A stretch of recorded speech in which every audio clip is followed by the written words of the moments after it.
So yo, what's up mga boss? Outfit check kasi aalis nga kami, pupunta kami sa resort ngayon. So 2025, wag po tayong mahiyang magsuot ng mga ukay-ukay. So makita nyo dito mga boss, puro ukay-ukay yan. So ito inukay ko, ang brand nito ay Gap. Ito naman yung short ko, Lacoste naman. Lacoste ito mga boss. Kung gusto nyo magmukhang artista, ayan ha. Gap ang brand, tapos yung short natin, Buaya yan. Lacoste yan mga boss, Lacoste.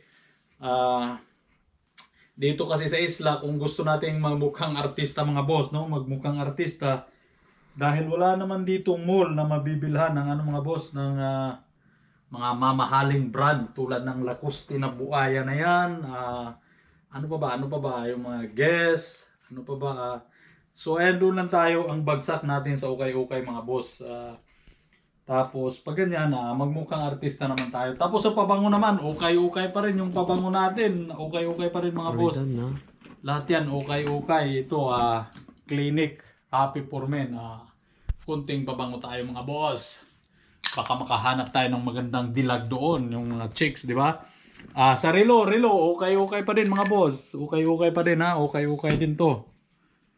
Fassel na ukay-ukay mga boss. So, okay, ayan, okay. So, para medyo mukhang artista, huwag tayong mahiyang pumunta sa ukay-ukay mga boss. So, doon tayo, mga ukay-ukay tayo.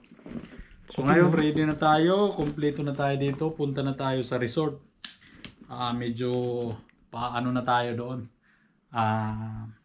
Pa-show na tayo doon. Pero hindi nila alam na yung mga suot natin mga boss, puro ukay-ukay lang ngayong 2025. So itaas natin ang dangal ng mga mahilig sa ukay-ukay at sa mga nagtitinda ng ukay-ukay!